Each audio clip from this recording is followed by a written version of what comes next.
I'm gonna go ahead and make a dessert. It's a cake that I've been making for close to 20 years. It is definitely one of our favorite cakes to make. It's definitely my daughter Victoria's favorite cake. It's called Oatmeal Picnic Cake, and I got it from an Amish cookbook that I had gotten. We had purchased those through a nursing home that I used to work at. I've used many recipes out of this book, and I've just had it for a really long time. So this cake requires you to go ahead and put 1 cup of oats. The recipe says quick oats. I have used rolled oats before, and that's what I have on hand, so that's what I'm going to use today. And then 1 1/4 cup of boiling water. I'm going to go ahead and get that and put that in here, and while it's sitting for 20 minutes, then I'm going to go ahead and get the rest of my ingredients ready, and I'll meet you back here after that. But first, let me add the water. I've had the water boiling here on the stove. All right.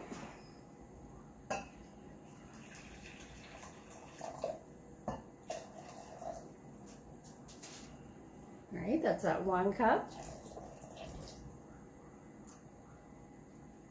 A little bit more.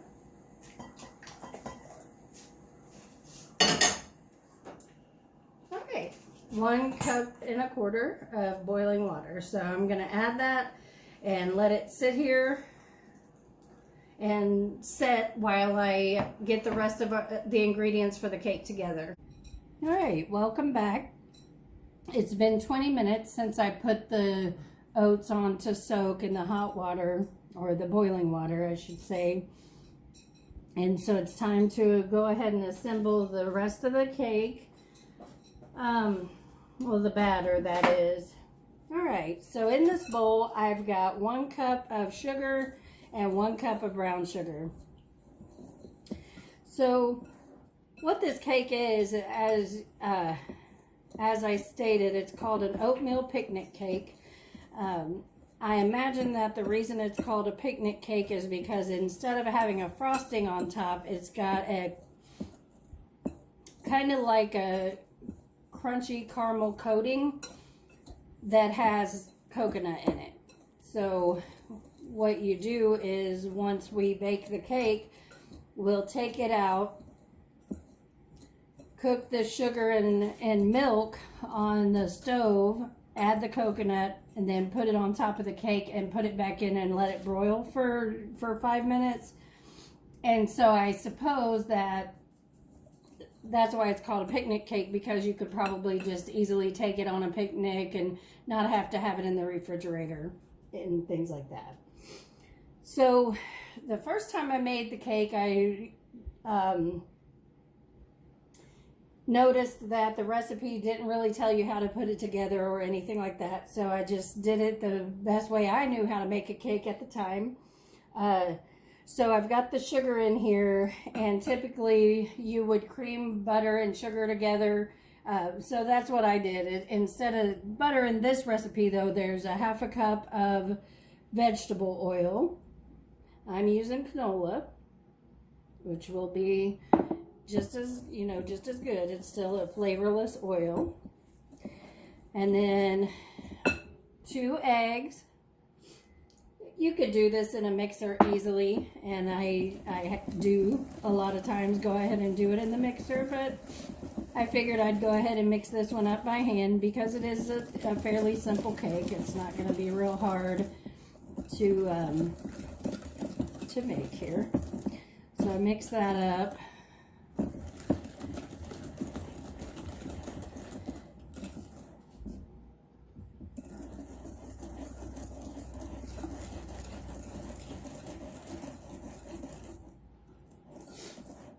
All right. Okay, so now the recipe calls for 1 1/2 cups of cake flour. All right, and then we got a teaspoon of salt.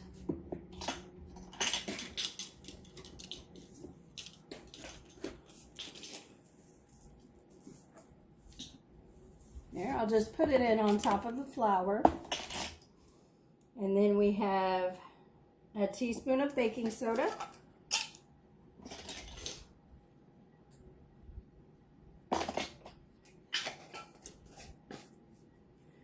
Teaspoon of cinnamon.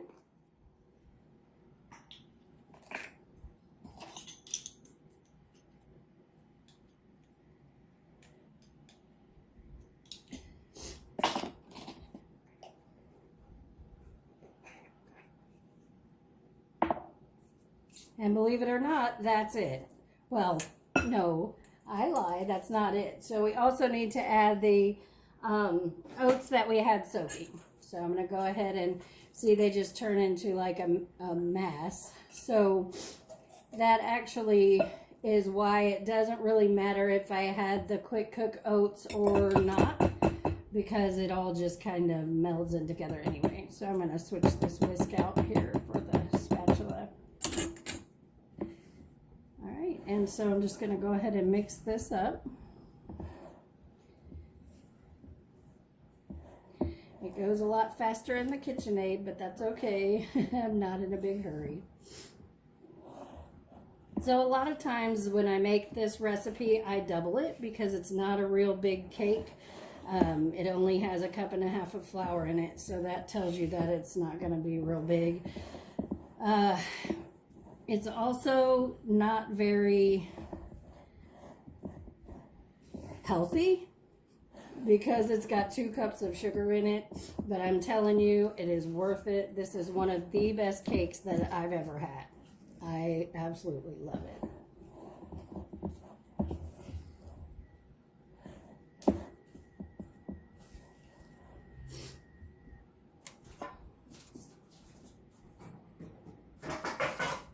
Okay, so I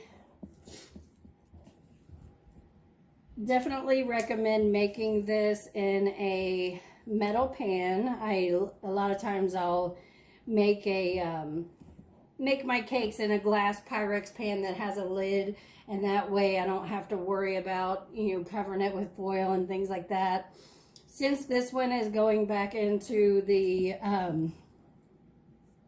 oven under the broiler, you don't want to use a glass pan. All right, so I'm going to spray this pan with cooking spray. Ooh.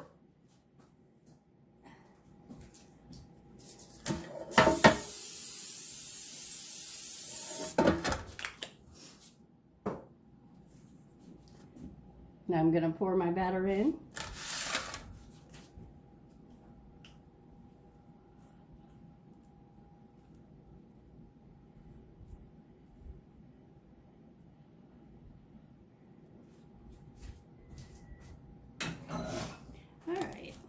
And so I'm just going to spread it out a little bit. So if you see what I mean, it doesn't come up real high in the pan, and a lot of times I'll go ahead and double it. What I'm going to do today is I'm just going to make it a single cake. And then I'm thinking about going ahead and trying to make it a gluten-free version. We'll see about that. I don't want to get too ambitious today. All right, so then it says we're going to put this in the oven for 30 minutes at 350 degrees.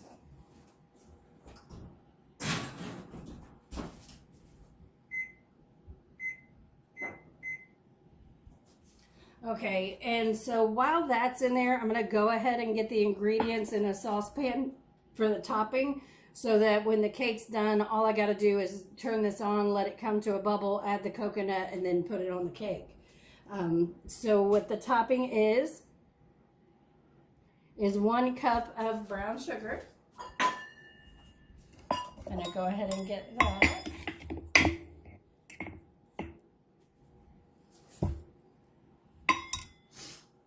And then we've got 6 tablespoons of milk, which really is 1/3 cup. So I'm going to go ahead and measure out 1/3 cup.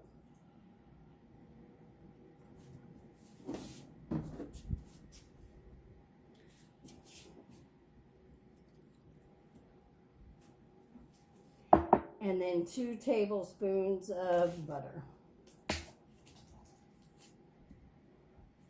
All right. right, and so this will be ready sitting on the stove when the timer goes off for my cake. And then I can just go ahead and put that together.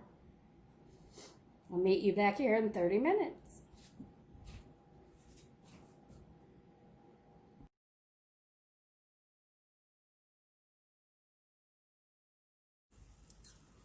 All right.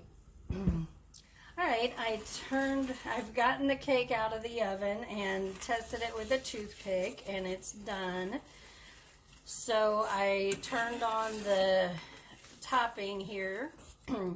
So it's just starting to come to a simmer. So the recipe says to boil 5 minutes.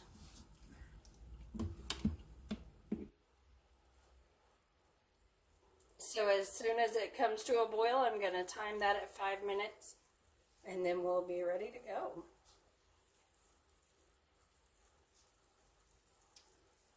All right, it's starting to come up to a boil here. Okay, so, and because I've got this in a low pot, I'm really going to have to watch it because it definitely is going to want to boil over. Timer 5, start. Okay, so, and because again it's in that low pot, I'm going to go ahead and stir it. You don't always have to do that, but I'm going to. All right, so I'll be back in the timer when the timer goes off. All right, we got about 30 seconds left on the timer. I'm going to go ahead and turn this off. Okay, so normally I will add a half a cup of sweetened flaked coconut. I thought I had some and I don't, but we did have some shredded unsweetened coconut, but as much sugar as in this cake, we're not going to miss that sugar. And because it's shredded a lot smaller, I'm going to go ahead and add 2/3 of a cup of this. There's my timer. All right, so I'm going to add that straight in there. Give it a stir.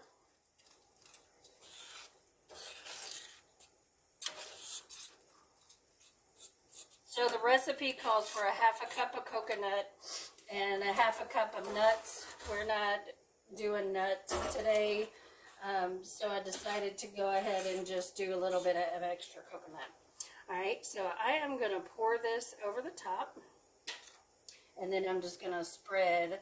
I don't want to lose too much of it down into the sides, so I'm going to try to do it, move it around slowly, because it will drip right down the sides of the cake.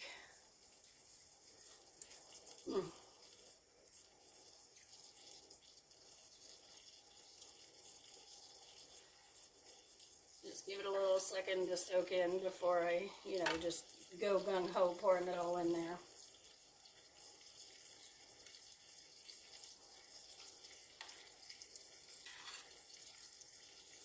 You probably could actually go ahead and poke holes in here like a poke cake if you wanted to and let it seep down in there.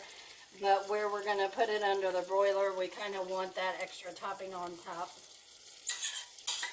Alright, so I'm going to go ahead and go for the gusto here, put all of it in there. And I'm just going to go ahead and just try to get it even. It's hard, and there was a little dent in the top of the cake for some reason anyway, so somebody will be lucky enough to get an extra helping of topping in there. This cake actually is regular flour and it's not gluten-free, so I won't be able to eat it. So, alright, I'm going to pop it in here in the broiler.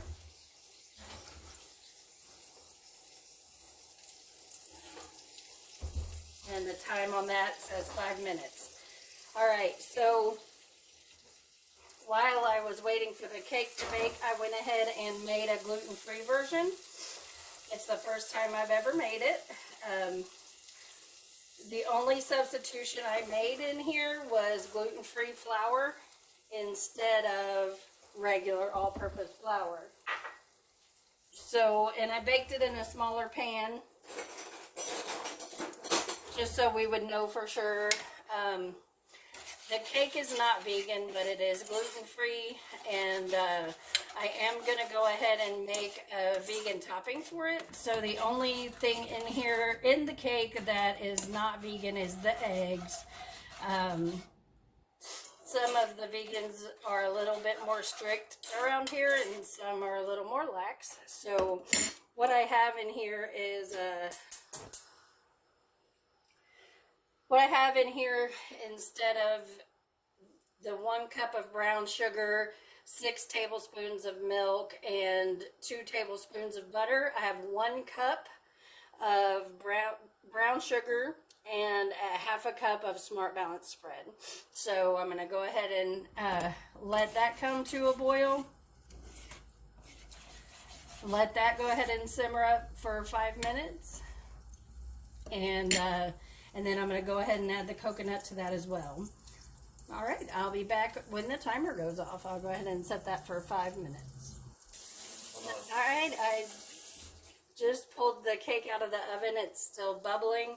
The topping has started to brown and get a little crispy, if you can see there. And then I'm going to go ahead with the gluten-free version here in just a couple of minutes. All right, and there it is. It's like like lava right now. But I cannot wait until this cools down so that I can have a bite. I actually haven't had a cake like this since well before November, so I'm super excited.